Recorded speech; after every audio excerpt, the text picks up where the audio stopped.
2 दिन बाद मीरा का ब्याह है।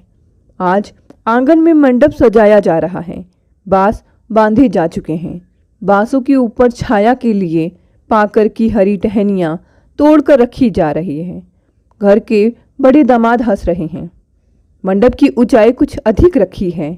नया दूल्हा लंबा है, ऊपर से मोर भी बांधेगा, कहीं कमर झुककर फेर न लेनी पड़ जाए बेचारे को। सुनकर हंसी की फुलझड़ियाँ छूट गईं। तभी बड़ी सलहज रेखा ने मनोज की पीठ पर हल्दी से सने हाथ का छापा बना दिया। मनोज रेखा के पीछे दौड़े।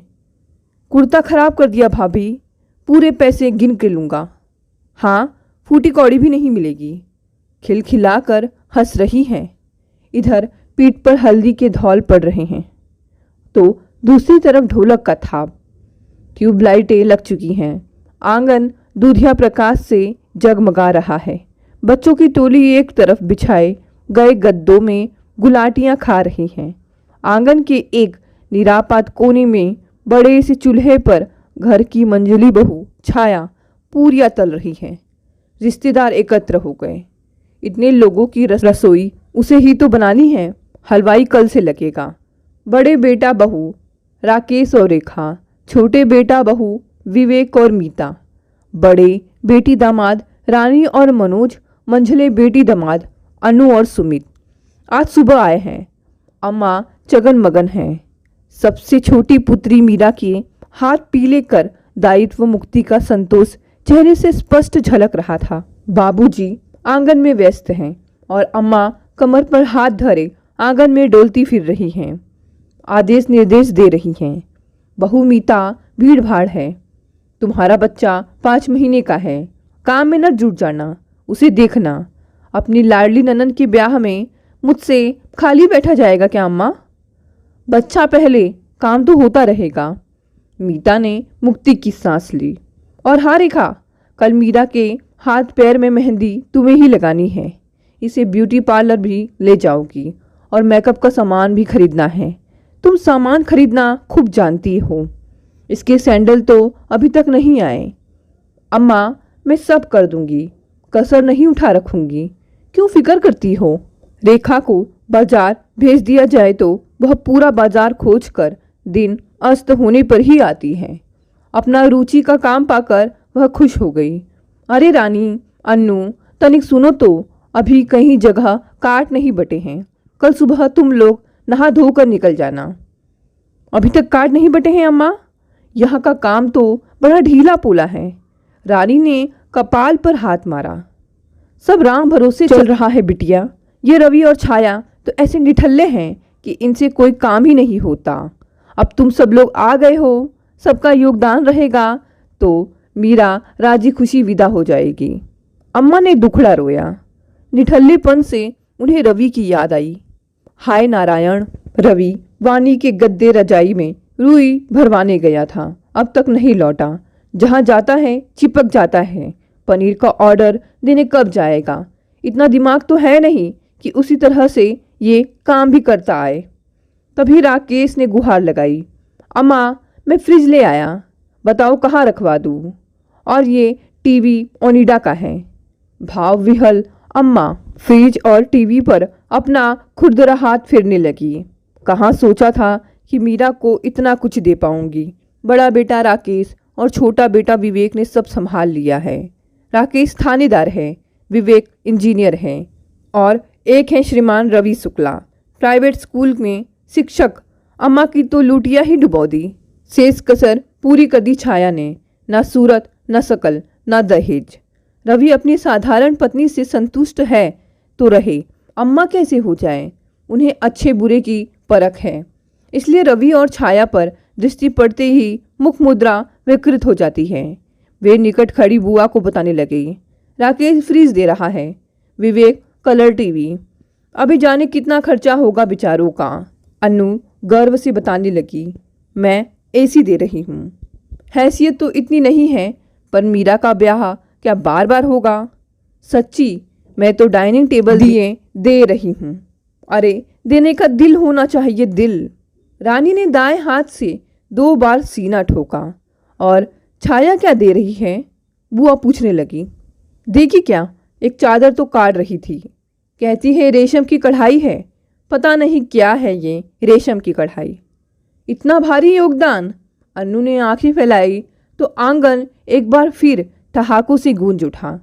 ये ठहाके पूरियां सेंकती छाया के कानों में पड़े तो हाथ में पकड़ी पूरी छन से कढ़ाई में जा गिरी और तेल उछल कर उसकी कलाई पर पड़ गया। फफोले निकल गए। वह आह भर कर रह गई।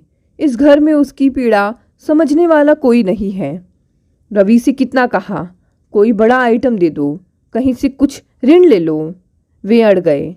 श्रमदान कर तो रहा हूँ, और क्या करूँ? महीना भर से झोला लटकाए बाजार दौड़ रहा हूँ। तुम अचार, बड़ी पापड़, साड़ी के फॉल में माथा पच्ची कर रही हो। ये कुछ नहीं। नहीं, योगदान तो वो जो ऊपर से दिखे। न दिखे मैं ऋण नहीं लूँगा। बस न ले, सुनाया तो उसे जा रहा है ना। खुद तो सुबह से न जाने कहाँ गायब है। फिर सच तो ये है, उसे स्वयं भी चादर देने में लज्जा आ रही है। वह चादर के साथ में वो एक साड़ी जो उसे चाचा जी के घर से मिली है दे देगी, और एक जोड़ी पायल भी। अपनी इज्जत अपने हाथ में होती है। अम्मा जी, आज चाय वाय मिलेगी या नहीं? पुरुषों के समूह से मनोज का स्वर उभरा। अभी बनवाती हूँ, कहकर अम्मा अपने स्थान पर खड़ी खड़ी छाया की ओर घूमी। छाया, तनिक उठ जा, हाथ पैर चला। सब सुबह से काम में लगे हैं और तुझे इतना होश नहीं कि चाय बना दे। चल, बाकी पूरियां बाद में सेकना। छाया की विचार श्रृंखला टूटे। सिट पिटा कर बोली, कितने कप बनाऊं अम्मा? 15-20 कप। और कितना? चाय हम भी पियेंगे। हम भी। बच्चे उचक उचक कर कहने लगे। वैसे तो ये लोग चाय पीते नहीं, पर आज पी लेंगे आधा आधा कप। 2-4 रोज मौज मार ले। रेखा का समर्थन मिल गया तो बच्चे नारेबाजी करने लगे। रेखा मामी जिंदाबाद, रेखा ताई अमर रहे। अम्मा वानर सेना का कोरस सुनकर लोटपोट हो गई। आंगन के बीच में बैठे बाबूजी का उत्साह समुद्र सा ठाठे मार रहा है। बार बार दोहरा रहे हैं, गौरव वकील हैं, बड़े भले लोग हैं, दान दहेज की मांग नहीं की। बोले जो इच्छा हो दे दीजिए। मीरा बड़ी भाग्यवान है जो इतना अच्छा घर वर मिल रहा है। समझ लीजिए घर बैठे रिश्ता आ गया। रवि की खोज में बाबूजी कैसा मुंह फाड़ कर कह रहे हैं कि घर बैठे रिश्ता आ गया। जिस लाडली के लिए कहते ना अगाते थे कि अपनी इस बच्ची को बड़े ठाट बाट से विदा करूंगा, ऐसी सुंदर उच्च शिक्षिता कन्या के तो घर बैठे रिश्ते आएंगे। उसी रूपवती कन्या के लिए वर ढूंढने निकले तो जूते घिस गए। जहां भी जाते दहेज पर बात अटक जाती। बाबूजी नैराश्य की गहरी घाटी में लुढ़कते ही चले जाते। यदि रवि ने मदद ना की होती। छाया के साथ उसके मामा की पुत्री के वैवाहिक आयोजन से लौटा तो गौरव उसके मस्तक में छाया हुआ था। बाबूजी, आयोजन में गौरव आया था, अभी सिविल वकील हुआ है। आप पत्र व्यवहार कीजिए, मैं पता ले आया हूँ। हाँ बाबूजी, लड़का बहुत अच्छा है। मुझे लगता है यहाँ बात बन जाएगी। गौरव के पिता नहीं हैं, बस माँ और विवाहिता बहन सीमा है। छाया ने पति का अनुमोदन किया। बाबूजी को अपने इन निठल्ले बहू बेटे की बात पर विश्वास तो ना था, आशा पत्र के जवाब की भी ना थी। और कहाँ गौरव ने मीरा को देखने की तिथि भी लिख भेजी। अविश्वास से अम्मा का मुंह फटा का फटा रह गया। आनन फानन में राकेश रेखा को बुलवा लिया। छाया रसोई संभालेगी, कोई बाहर संभालने वाला भी चाहिए। और फिर छाया और रवि को बड़े लोगों के बीच बैठने का शऊर भी तो नहीं। राकेश रेखा संभाल लेंगे। पहला प्रभाव अच्छा पड़ना चाहिए। रेखा ने अपनी बहुमूल्य गुलाबी साड़ी और सफ़ेद मोतियों का सेट पहनाकर मीरा को घर की सामान्य स्थिति से विक्षुब्ध बाबूजी के मुख पर मीरा का देख तनिक उत्साह जगा, जैसे हारी बाजी जीतने के आसार दिख रहे हों। गौरव प्राय चुप रहा। उसकी माँ ने ही सामान्य वार्तालाप किया। ये मेजपोश किसने काढ़ा है? मीरा ने। अम्मा तपाक से बोली। और ये मठरी, भुजिया, शक्करपारे, हलवा बाजार के तो नहीं लगते हैं? मीरा ने बनाए हैं। अम्मा के झूठ पर मीरा की झुकी गर्दन और झुक गई। लगा जिस छाया भाभी को सदा नीचा रखने का प्रयास किया जाता है वह इस कक्ष में उपस्थित हैं। मीरा की सहेलियां आती, छाया भीतर चाय नाश्ता बनाती और सहेलियों से रेखा मीता को मिलवाया जाता। दोनों भाभियां बहुत पढ़ी लिखी हैं, स्मार्ट हैं, बड़े घर की हैं। और छाया, बखान के लिए कोई सुदृढ़ पृष्ठभूमि तो हो, शिक्षा सामान्य, रूप रंग सामान्य। मीरा पसंद कर ली गई। बात चुटकियों में बनते देख बाबूजी हतप्रभ थे, अभिभूत थे, आश्चर्य थे। विवाह का मुहूर्त जल्दी का निकला। अम्मा के हाथ पैर फूलने लगे, किंतु छाया ने बड़ी दक्षता से सारी जिम्मेदारी उठा ली। रवि आड़त, हलवाई, सुनार, टेंट हाउस के चक्कर काटने लगा। छाया अचार, पापड़, बड़ी, चिप्स, चादर तैयार करने में हो गई। कितनी दुकानें देखकर तो कपड़े का चुनाव कर पाई। आसमानी चादर में टंके काले कपड़े के फूल। अपने निर्माण पर मुग्ध थी छाया। दूसरे दिन सुबह से मंत्री पूजा की तैयारी होने लगी। राजेश और विवेक लाइट अरेंजमेंट और पंडाल की व्यवस्था देख रहे थे। दामाद तो ऐसे अवसरों पर ठाठ भोगने आते हैं। अधिक से अधिक व्यवहार में आने वालों लिफाफों और उपहारों की सार संभाल कर देंगे। किसने क्या दिया इसकी सूची बना देंगे। रेखा मीरा को ले ब्यूटी पार्लर खिसक गई। दोनों जीजियां काट बांटने। मीता के कंधे पर नन्हे शिशु का भार था। ऊपर से जेठानी और नंदे अपने बच्चों को नहलाने धुलाने और नाश्ता देने का वृहद काम उसे ही सौंप कर गई थी।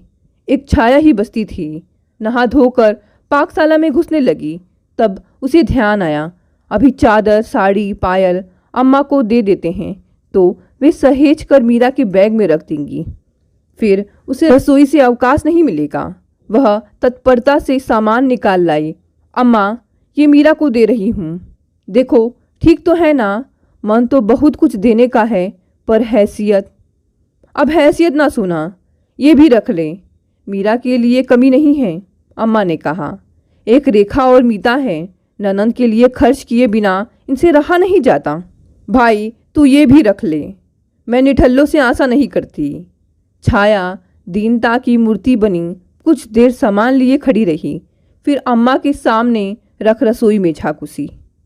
सांझ घिरते तक रेखा और मीरा के हाथों में मेहंदी लगाने बैठ गई। लगे हाथ अपने भी हाथ में रचा लिए। बच्चों के हाथों में बैल बूट सच गए। अम्मा ने छाया को पहले ही समझा दिया था, छाया तू मेहंदी रचा के ना बैठ जाना, काम बहुत है, तू यहाँ रहती है, तुझे ही मालूम है कौन सी चीज़ें कहाँ रखती हैं। मेहंदी घुली रखी रहेगी, विदा के बाद लगा लेना। विवाह के दिन छाया चक्कर घिन्नी सी घूमती रही। उधर रवि शाम 5 बजे तक भी नहीं आ पाया था। उसको मैला कुर्ता पजामा पहने देख छाया बोली थी, नहा लो, सेव कर लो, धुले वस्त्र पहन लो। राकेश और विवेक भैया को देखो कैसे बने ठने हैं। अरे हमारा सजना धजना कौन देखेगा, लड़की का भाई हूँ, दूल्हे का मित्र नहीं जो सुबह से सूट टाई बांधने लगूं। अम्मा बीच में कूद पड़ी, हाँ, फिर ये कैसे पता चलेगा कि तुमने बहन के ब्याह में खूब काम किया है। जाओ तनिक हुलिया सुधार लो, बारात में बड़े बड़े अफसर लोग आ रहे हैं। और छाया तू अब तक बाल छितराए घूम रही है, जा तैयार हो झटपट। अपनी ननंदों और जेठानियों से तो कुछ गुण सीख लो। सब तैयार हो रही हैं पर तुझे कुछ परवाह नहीं। तेरे दोनों बच्चों को रानी ने तैयार कर दिया है, भूत बने घूम रहे थे। अम्मा एक और चली गई। छाया का जी चाहा यहीं बीच मंडप में धम से बैठ जाए और जी भर कर रो ले। वह भारी मन से हाथ मुंह धोने चली गई। जब तक बारात विदा नहीं हुई उसके पैर नहीं थमे। पुत्री को विदा कर रोती कलपती अम्मा एक कोने में ढह गई। रेखा, मीता, रानी, अन्नू अपने इधर उधर बिखरे कपड़े लत्ते, जूते चप्पलें सहेजने बटोरने लगी। 1-2 दिन में उन्हें जाना होगा और फैले घर में सामान ढूंढना क्या कम श्रमसाध्य होता है। रवि घूम गए, बाउल, चम्मच, गिलास ढूंढता फिरता रहा तो छाया बच गए किराने के सामान की गणित में लगी रही। हाल का हाल बचा सामान वापस हो जाएगा तो ठीक होगा। भोजन बहुत बच गया था। महरी, नाइन, जमादारिन अभी आ डटी थी। छाया को ही माथा खपाना पड़ा। बाथरूम रगड़ना धोना था सो अलग। वहाँ इतनी फिसलन हो गई थी कि बाबूजी फिसलते फिसलते बचे। लापरवाही व सफाई पर बहुत देर तक बोलते रहे। उधर रात के गरिष्ठ भोजन से उकताए बुजुर्ग अतिथि ताजे दाल चावल खाने की इच्छा व्यक्त कर रहे थे। सुख दुख का अनुभव समेटे मीरा ससुराल पहुंची तो रात हो चुकी थी। परछन के बाद उसे घर के भीतर ले आया गया। दूसरे दिन सुबह से ही कथा व भोज की तैयारी होने लगी। अफरा तफरी मची थी। पूरे गांव को भोज दिया जा रहा था। पंगत बैठ चुकी थी। तभी गौरव की माँ दांत पीसते हुए बोली, ये लो अचार खत्म हो गया, अब क्या परोसे? अपना मूड। कहती थी ना बच्चों की पहुंच से ऊपर रखो बरनिया। पर यहाँ तो 4 दिन पहले ही से अचार खिलाया जा रहा है। अब नाक गई। सीमा फुसफुसाई, अम्मा बहू के साथ अचार आया है, उसे क्यों नहीं परोसवा देती? अम्मा की जान में जान आई। कथा के बाद मीरा को जिस कमरे में बिठाया गया था दहेज का सारा सामान वहीं ठूसा था। अम्मा अचार की बरनियाँ ढूंढती वहीं पहुंची। आम के अचार की बरनी खोली। वाह क्या बढ़िया खुशबू है। बहू छाया ने बनाया है अचार? जी हाँ, वह बहुत बढ़िया अचार बनाती है। सिंघाड़े का, सेम का, आलू का, उसका बस चले तो घास फूस का भी बना डालें। और ये पापड़ कितने पतले बने हैं, उसी ने बनाए होंगे। बड़ी निपुण है छाया। अभी कुछ दिन पहले मामा के घर ब्याह में मिलना हुआ, तब उसकी फुर्ती देखी थी मैंने। सारा काम संभाली हुई थी, वरना आजकल के नातेदार अपनी साज सज्जा और मेजबान की नुक्ताचीनी ही अधिक करते हैं। यही देख लो, काम कम हो रहा है, हाय तौबा अधिक मची है। अम्मा बरनी लेकर चली गई। मीरा के सामने प्रश्न चिन्ह छोड़ गई। ये लोग छाया भाभी को कैसे जानते हैं? उन्होंने तो कभी बताया ही नहीं कि इन लोगों से उनके कुछ संबंध हैं। नववधू के संकोच के कारण वह किसी से इस विषय में मैं पूछ न सकी। कहीं कह न दे तुम्हें यह भी नहीं मालूम। खाना खाने के बाद उसे नींद आ गई। सांझ ढले उसे सीमा ने जगाया। मीरा पेटी से कोई चादर निकाल दो, बिछा दूं, तुम्हारा कमरा तैयार कर रही हूं ना। मीरा ने अपनी ननंद सीमा को बॉक्स की चाबी थमा दी। 2 चादरें थी और एक छाया की दी हुई। सीमा ने वही गुलाबी चादर निकाल ली। कितनी सुंदर है, रेडीमेड है। नहीं, मेरी छाया भाभी ने बनाई है। कितनी सफाई है छाया के हाथों में। यहाँ भी उसके हाथ से सुई धागा छूटता नहीं था। सीमा चादर के टंके फूलों को बारीकी से देखते हुए चादर देकर चली गई। मीरा को रह रह कर क्रोध आ रहा था छाया भाभी पर। अजीब मूर्ख है, बस मुंह सिए बैठी रहेगी। बता नहीं सकती थी कि यहाँ उनका कैसा रिश्ता है। मीरा क्रोधावेश में भूल रही थी कि उन लोगों ने छाया को कुछ बताने का अवसर ही कब दिया। वह तो सबकी सुन सकती है, बोल नहीं सकती। बोली कि व्यंग बाड़ों का मौलिक कोश खुला। वो और उसके मायके वाले सदैव 2ym दर्जे के प्राणी समझे गए। वो बेचारी कुछ बताती तो कैसे, और सुनता कौन। मीरा सुहाग कक्ष में ले जाई गई। देखा सुहाग शेष पर बड़ी आन बान शान से वह गुलाबी चादर बिछी थी। मीरा को हैरानी सी हुई कि फ्रिज, टीवी और जहाँ देखो वहाँ यह चादर ही दिख रही है। उसका जी चाहा इस 2 टके की चादर को खींचकर हटा दे और दूसरी चादर बिछा दे, पर ऐसा कर न सकी। गौरव कमरे में आया तो उसकी दृष्टि सबसे पहले चादर पर ही गई। उसकी समझ में नहीं आ रहा था बात कहाँ से आरंभ करें। वह चादर ही जैसे श्री गणेश का माध्यम बन गया। बड़ी सुंदर चादर है। सीमा दीदी बता रही थी कि छाया ने बनाई है। गठरी सी बनी मीरा ने स्वीकृति में गर्दन हिलाई। ओह, बहुत सुंदर चादर है। गौरव मीरा के निकट बैठकर चादर के फूलों पर हाथ फेरने लगाया। पर छाया कहाँ थी? एक बार भी नहीं दिखी। तुम्हें देखने आया था तब भी नहीं, ब्याह में भी नहीं। छाया भाभी कम पढ़ी लिखी हैं, इसलिए लोगों के सामने आने में झिझकती हैं। रेखा भाभी और मीता भाभी को ही बाहर का संभालना पड़ता है। यह छाया है ही झिझक वाली। बेचारी को आगे पढ़ने का अवसर नहीं मिला, वरना अंक बुरे नहीं लाती थी। स्कूल में मैं और वो कुछ साल साथ पढ़े हैं, कहकर ने प्रसंग बदला। तुम्हारे रूप लावण्य और दहेज की खूब सराहना हो रही है। बाबूजी ने नाहक इतना कुछ दिया, उनकी आर्थिक स्थिति कहाँ हमसे छिपी है। सिर पर ऋण चढ़ा लिया होगा, नहीं तो मेरे राकेश भैया और विवेक भैया का भरपूर योगदान था। ऋण क्यों लेते? कैसा योगदान? फ्रिज राकेश भैया ने, टीवी विवेक भैया ने, और छाया ने। ये चादर देख तो रहे हो, उनसे उम्मीद ही नहीं करते हम लोग। मीरा ने स्वर को पर्याप्त नियंत्रित किया, पर व्यंग उभर ही आया। गौरव कुछ देर अपनी परिणीता पत्नी को निहारता रहा, तत्पश्चात बोला, सबसे बड़ा योगदान तो छाया का है मीरा। वह मेरे दूर के रिश्ते की बहन है। रिश्ता तो ऐसा गहरा नहीं है, पर सबको अपना बना लेती है। परिश्रमी ऐसी है कि उसने कभी तुम लोगों को कभी शिकायत का अवसर ही नहीं दिया होगा। जिसके भी घर जाती है काम संभाल लेती है। अभी कुछ दिन पहले वह अपने पति के साथ अपने मामा की बेटी के विवाह में आई थी। मैं भी अम्मा को लेकर गया था। कितनी दुर्बल हो गई है छाया, हंसकर कहने लगी। दुबली कैसे ना हो जाऊं, गृहस्थी चलाना हंसी खेल नहीं है। अब तुम भी गृहस्थी बसा लो गौरव। कहो तो एक अच्छी सी लड़की बताऊं? मेरी ननंद है मीरा, रूपवती, गुणवती, बुद्धिमती। बाबूजी अधिक दहेज नहीं दे पा रहे हैं, वरना लड़की तो हीरा है, हीरा, जिसके घर जाएगी स्वर्ग बना देगी।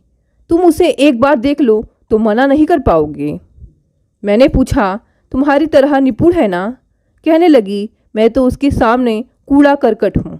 उसे देख लो, वरना बाद में पछताओगे। और हाँ, दहेज के लिए लार न टपकाने लगना, वरना मैं द्वार से ही कह दूंगी, आगे जाओ बाबा। यह सब कहकर हंसने लगा गौरव। ऐसी मस्करी करती है कि पूछो मत। छाया भाभी हास परिहास भी जानती है। मीरा चकित हुई। उसने तो उन्हें सदैव मरी बछिया की भांति मुंह लटकाए ही देखा है। गौरव आगे बोला, छाया ने तुम्हारा ऐसा विस्तृत वर्णन किया कि मैं तुम्हें देख लेने का इंतजार न कर सका, और जब देखा तो देखते ही ढेर हो गया। पहली नज़र में ही अपना दिल हार बैठा। लगा छाया ने तुम्हारा वर्णन ठीक ही किया था, और जब तुम्हारा बनाया मेज पोस देखा, गुजिया खाई, तो लगा जैसे मुझे मेरा अभीष्ट मिल गया। छाया ने तुम्हारे बाबूजी की आर्थिक स्थिति पहले ही बता दी थी, अतः दहेज मांगने का तो प्रश्न ही नहीं था। मीरा को जैसे काट मार गया। जिह्वा तालू से चिपकी जा रही थी। गौरव ने निकट खिसक कर उसके प्रकंपित हाथ थाम लिए। ये क्या, इतना घबरा क्यों रही हो? मुझसे डर रही हो क्या? भाई, मैं बड़ा सज्जन व्यक्ति हूँ, एकदम सीधा सरल निष्कपट, ग्रामीण परिवेश में पला बड़ा। इच्छा थी छाया जैसी सीधी सरल घरेलू पत्नी मिले, जो अपने दोनों हाथों से मेरे घर को संवार दे। पत्नी चुनने के मापदंड प्रत्येक व्यक्ति के भिन्न भिन्न होते हैं। मुझे खुशी है कि तुम मेरे मापदंड में खरी उतरी हो। मीरा कुछ देर चुप बैठी रही, जैसे शब्द ही विलुप्त हो गए हों।